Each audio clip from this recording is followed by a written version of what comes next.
and the currency but it would mitigate this problem just a little bit. So really, that's my...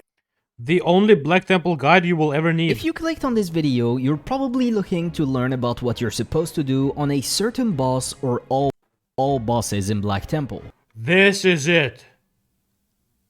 This is it, guys. 20 hours ago, no other streamer probably reacted to this. 9k views already is probably good. 23 minutes of content. There's a whopping 9 bosses in this raid, so let's not waste any more time and get right into it.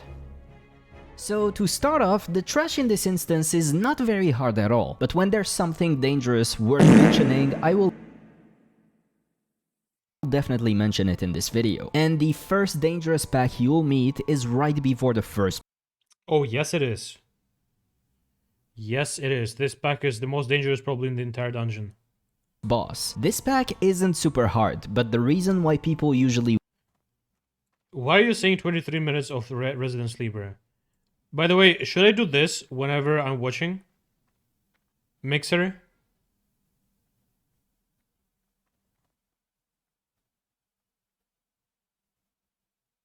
Should I use captions whenever I'm watching? No, I'm serious. Like, how do you even watch my stream if I don't have subtitles? Do you, like, use my subtitles plus your own one whenever I'm watching a video? Or how does it work?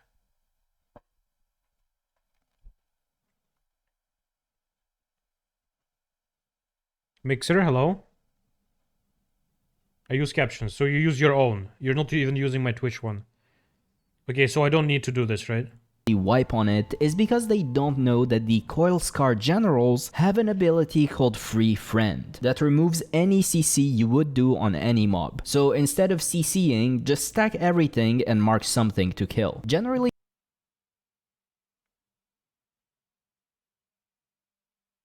Guys, I wish...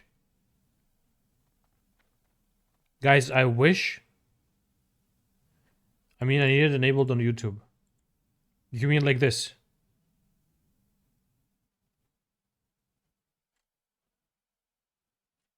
Okay. So, can I make it smaller? I can't.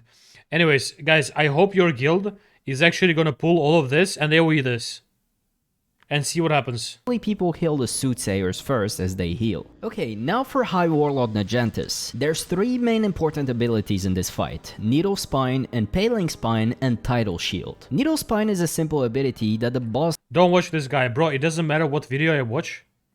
Every YouTuber is just a dead gamer with no idea how to play the game. And their video is just for entertainment, okay? It doesn't matter who I watch, they're all gonna be bad. Casts on 3 random players. The thing is, once a player is hit, it also deals damage to other nearby players. So range DPS should really be spread as much as possible in a cone behind the boss. Melees should be stacked behind the boss to minimize damage too if they're hit. Next up, you have Impaling Spine. About every 20 seconds, the boss will target a random player and throw a spine on him. This will deal 4 to 5k damage on impact and then applies a dot that takes for 2.7k every 3 seconds. The thing is, another player can actually remove the spine from the player hit by it, by clicking on it. Once you remove a spine from a player, it will go to your inventory. Make sure you know where it went in your inventory to deal with the next ability. The final ability is Tidal Shield. About every 60 seconds, the boss will cast this on him, becoming... It's not every 60 seconds, by the way. I think it's more frequently. Immune to any damage and healing himself. The way you remove this shield is by having a player throw a spine that they grabbed earlier onto the boss. But once you do that, the shield will break and it will deal 8.5k frost damage to the whole raid. So before doing this, make sure everyone is topped off or at least above 8.5k HP. But you also don't want to wait too long since the boss heals himself as the shield is active. So the moment the... By the way, boss doesn't heal like almost at all. This is a joke. Like, boss is healing like 1% every 5 seconds or some shit. You can literally wait for a minute, he's gonna regen like 5% HP. Too long since the boss heals himself as the shield is active. So the moment the shield becomes active, healers should start topping off everyone ASAP. But that's not just a healer job. Make sure to have... Why subtitles? Are we stupid today?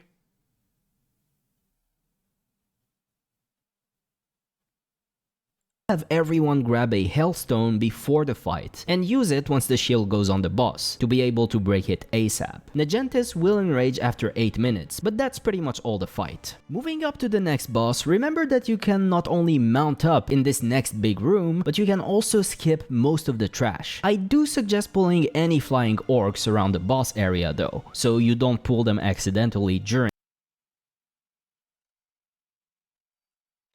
Go learn English then. Did you just reply to your own message with go learn English then?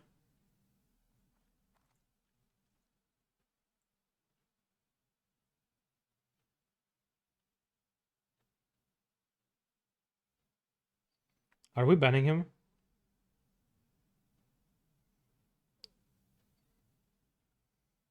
It wasn't his own message. What? Resident Cleaver. He replied to himself. Go learn English then.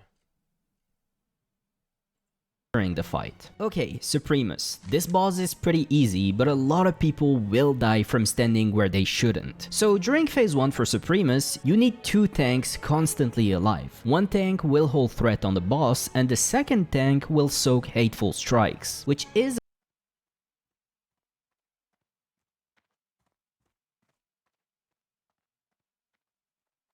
Guys, I think this video is wrong. Okay, I cannot be 100% sure because this guy just confused me. But Hateful Strike needs to be soaked by 2 tanks, not by 1.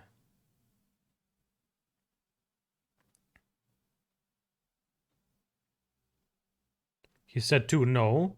It says main hand and an off-head tank. It should be 3 tanks soaking it. is a melee attack that deals 27 to 32k damage to the next player with the highest current health within melee range. So needless to say, healers stay on top of the off tank at all times. Guys, come on, man. Like, are you gonna really troll me for that I said main hand instead of main tank? Otherwise, he will die and melees will start falling one after the other. Also, during phase 1, you have Molten Flames. It's a blue trail of I hate people, by the way. It always appears under the boss and it goes to a player. I hate dogshit losers that like keep casting while standing on fire, and then when they see that they're at 20% HP, they start moving. I even have people like that in my guild. fire that starts from Supremus' feet and moves in a straight line towards a random player. Obviously, move out of that ASAP. After 60 seconds, Supremus switches to phase 2. On phase 2, you have 2 abilities to deal with. The first one, and the one that will be the source of most deaths during this fight, is the volcanoes. There will be a few volcanoes spawning around the room and spitting fireballs that deal 4 to 5k damage per second. Joker D, we did PTR yesterday off stream. We pulled this boss 3 times to test like different stuff. Joker D died all 3 pulls. I am not even fucking trolling you. He died all 3 pulls on this boss. Second, to any target within 15 yards of the volcano. Move out of that ASAP.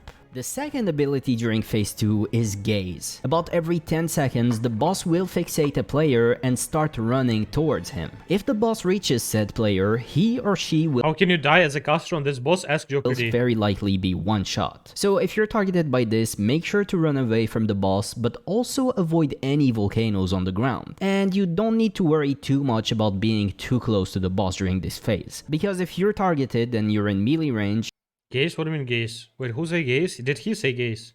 you will be knocked back and dealt 5k damage to. So it is recommended to be away from the boss at all times, but not absolutely necessary. Keep DPSing the boss mostly. Those 2 phases will keep alternating about every 60 seconds until the boss is dead. Moving up to Shade of Akama. This is probably among the easiest bosses in the game, and some don't even consider it a boss, so I'm not gonna waste too much time on it. Basically, you start the fight by talking to Akama, and your goal will be to kill all the Ashtongue channelers, banishing the Shade of Akama. Once you do that, the Shade of Akama will move to Akama himself, and you'll need to quickly deal with it before it kills him, and that's pretty much it. That being said, there will be waves of mobs spawning all throughout the fight. They're really not that hard, and you can choose to deal with them how you see fit. Either stack all of them and AoE them down, or split your raid in 3 groups. One for each of the 2 doors, and one for dealing with the channelers. But yeah, once Why would you have DPS? that's done and you kill the boss, you'll unlock a teleport from the entrance of the raid to outside this room, where you can repair and get to the next bosses quickly if you wipe, so make sure to use it. Okay, next up we have Teron Gorefiend. So Okay, chat, how many of you are probably... Am I being... I'm about to be really toxic.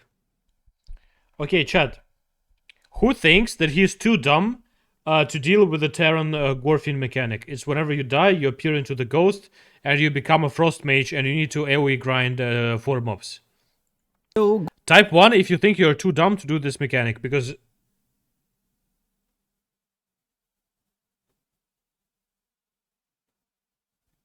Gorefiend is a very simple fight, and for the most part your one goal is to kill him as fast as possible. So lust as soon as you engage him, pump all your cooldowns at the start, rinse and repeat until he's dead. That being said, during this fight there is one ability that will be aimed at a random player, and if that first player that gets targeted by this doesn't know how to deal with this, you will definitely wipe. That ability is Shadow of Death. So every 30 Shadow of Death. seconds, a random raid member will receive the Shadow of Death debuff. After 55 seconds, the debuff will turn the player into a ghost, and it will also spawn 4 shadowy constructs at the location where that happens. Your goal, if you're targeted by this... That guy's an owner, by the way. You press AoE first, like AoE ability, AoE damage, then you Nova them, then you need to start Ice Lancing the furthest target from the boss, because whenever you Ice Lance first target, it will start moving. So if you start Ice Lancing this target, it will be here before you start Ice Lancing the other one. And then next Nova will be hard forget. Yeah, hard forget. So you need to start Ice Lancing furthest targets, and then they're going to be extremely perfect stack. You use 3 lances on all of them, use your AoE, and then you Nova, and then you repeat. Is to run away as far away from the raid as possible. Play minigame. Link it to me. And kill those constructs before they reach the boss and wipe everyone. To do that, you have a bar with 5 abilities. First off, I want you to completely ignore Spirit Strike and Spirit Shield, the spells on number 1 and number 7 respectively. The moment the constructs spawn, you want to AoE them down instantly using Spirit Volley, number 5 on your pet bar. After that, you want to root them using Spirit Chains on number 4. At this point, what you want to do is target 1, cast 2 Spirit... And this is why this guy is dumb. So he got 2 abilities right, he used AoE and then he Frost Nova. But now he's dumb. He's using Ice Lance on this one, and you will see how spread they're going to be now. On him, tap to the next one, cast 2 Spirit Lances, tap to the next one, etc. Like you see, they're actually like spread. They're not perfectly stacked. This guy lost his slow because he did it. One Spirit... I can't link. I think this is right? This is, yeah. Okay. Vengeance is mine! What are you afraid of? I have something for you. Wait!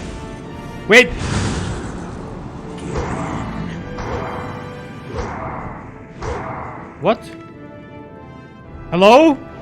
Oh, it's 3! Okay. Restart. This is stupid game, bro. You try again. will show the proper mine! Sorry, chat. You will see now. What are you afraid of? Death really isn't so bad.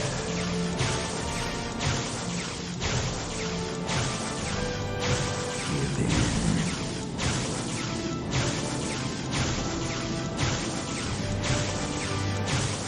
I have something for you.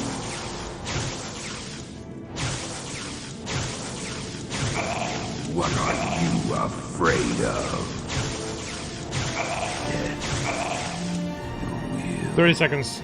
Spins. I don't know. I think I can... Like, I was doing it in 26 at some point. Like, it all depends on your luck, basically. And that guy's dumb? What? I did it... What do you mean? I did it pretty good.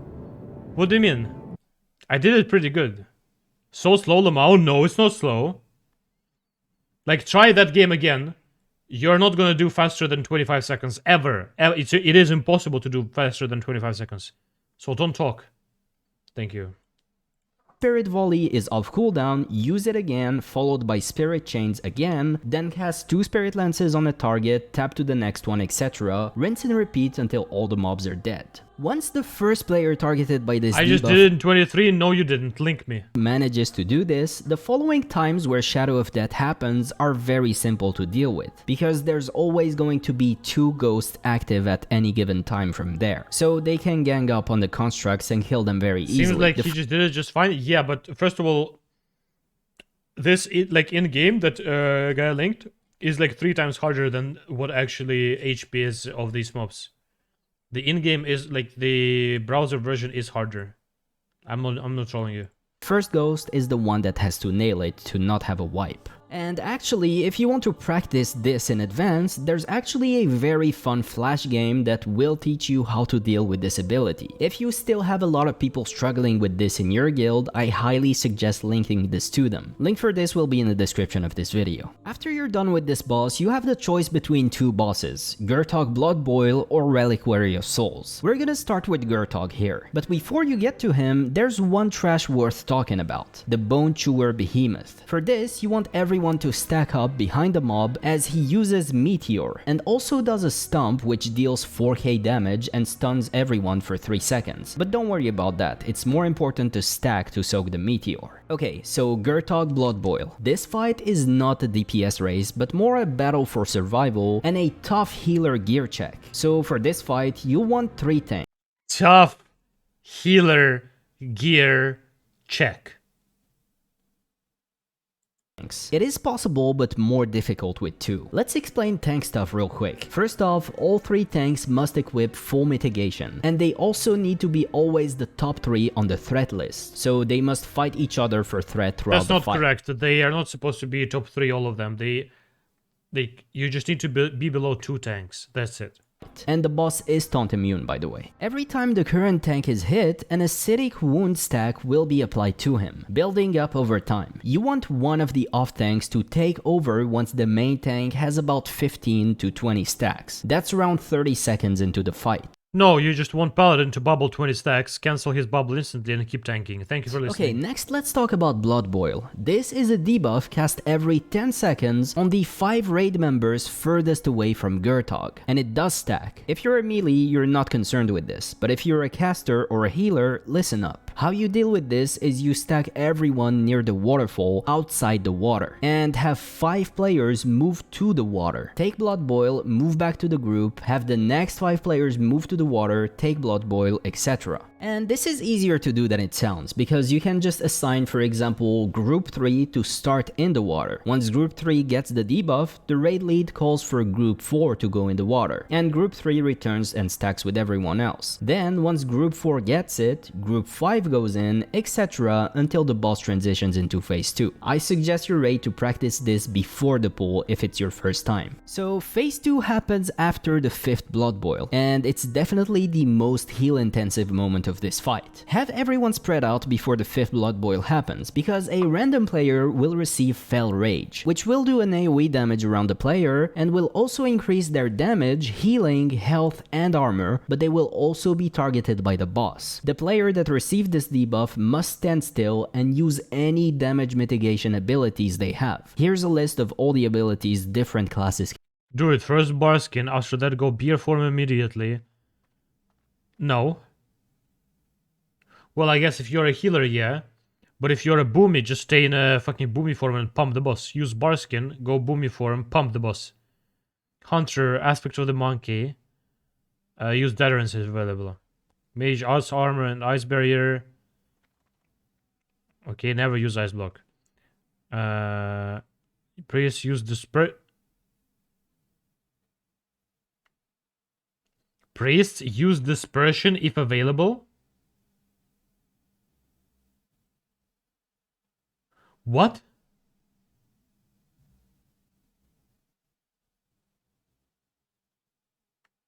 Guys, apparently Wrath is out. We've been sleeping.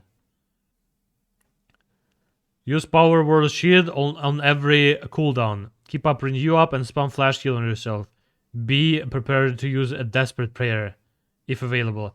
Yeah, guys, use Dispersion, please. Thank you for listening. Rogue, use all DPS enhancing enhancing cooldowns. Hit Cloak of Shadows when he uses Fell Acid. Save Evasion for the Mortal Strike debuff. Do not vanish. Enhancement Shamans use Shamanistic Rage. Rest of the Shamans don't forget to Earth Shield themselves. If the Shaman has two-handed weapon equipped, it is recommended to equip a shield for extra armor until the FR is gone. Warlock first, Metamorphosis is available.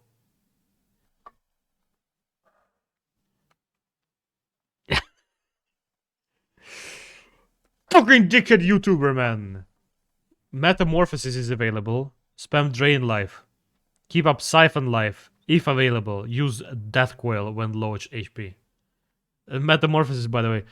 Warriors switch defense stance, equip 100 shield, do not use Death Wish. Can use. Healers want to heal that target primarily, because if he or she dies, the boss will go to the tank and probably one-shot him. But on top of that, there's also 15 players with Bloodboil at this point, and also tanks with Acidic Wound, so they must also keep healing other players. This is where most groups wipe. If your healers can manage to get you past this, you'll likely heal the boss. Moving on to Reliquary of Souls. The way to this boss is actually a gauntlet with mobs respawning fast if you lag behind too much, so keep moving quick through this. But once you reach the boss, here's how to deal with it. What about the ice barrier for mages? No one plays Frost.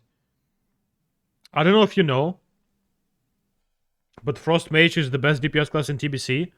And the proof to that is, like, you know, the guild where Kunging was playing, Nihilum or something. They killed Illidan, and Frost Mage was #1 DPS. So you better shut the fuck up. Mages are actually really fucking good. They are insane.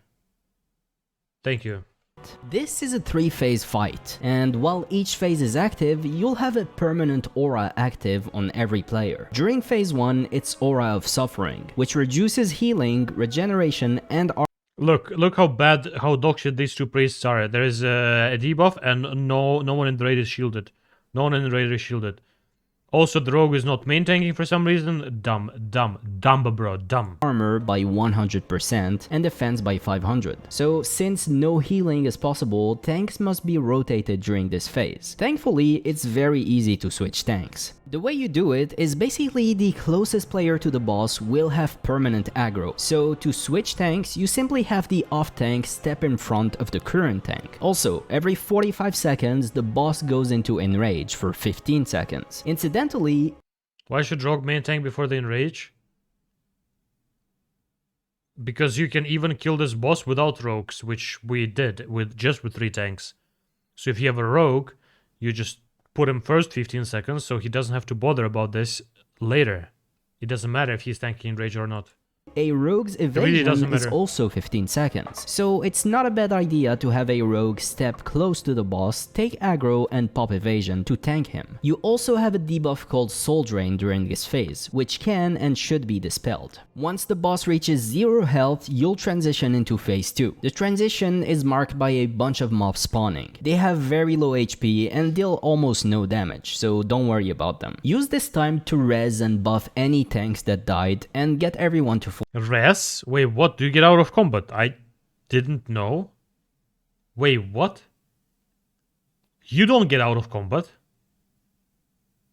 Or does he mean battle rest? Full HP. Phase 2 is characterized by Aura of Desire, which means that any damage you deal to the boss, 50% of it will be reflected to you. So be mindful to not kill yourself during this phase. Past that, you have Deaden, cast by the boss on the current target and increases damage taken by 100% for 10 seconds on that target. Tanks must spell reflect this back to the boss. Spirit Shock must be interrupted. It deals a huge amount of damage to the tank, and Rune Shield should be spell stealed by a mage mage or eaten by a fell hunter. Finally, we have phase 3. This is characterized by Aura of Anger, which applies an ever-increasing amount of shadow damage every 3 seconds. So at this point, this boss is a DPS race, and you should pop Lust and all your CDs once this starts. Yeah, Joker D, bro, Joker D, even though he likes shit-talking everyone he's playing with, he did over aggro Bloodboil twice.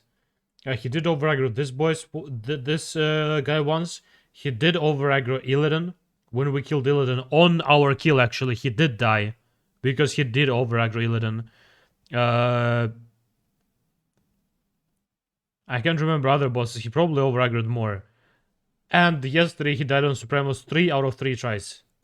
Tanks need to deal with Soul Scream, which is a frontal cone, so always have the boss facing away from the raid. This deals a base amount of damage, and more damage the more rage or mana the tank has. So tanks must dump all their rage or mana before this ability happens. DPS must also be careful when they receive Seethe. This happens every time the boss switches targets, and it increases threat generated. And healers need to be mindful of players afflicted by Spite. And that's everything there is to know about Reliquary of Souls. It's now time for the last part of the raid, which is definitely the hardest 3 bosses, starting off with Mother Shahraz. For this boss, everyone in the raid except tanks want to have 178 shadow resistance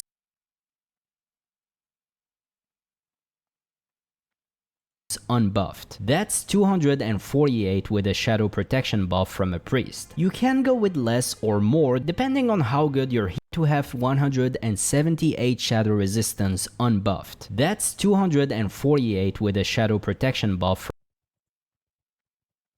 Where did he get this number 248? Let's do a 10-second research right now.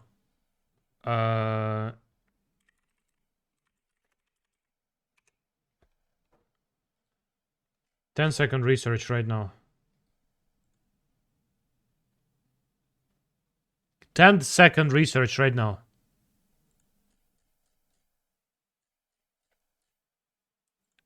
Why is this site not opening?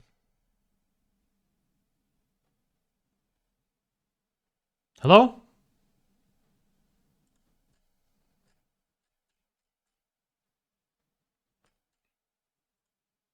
Thank you.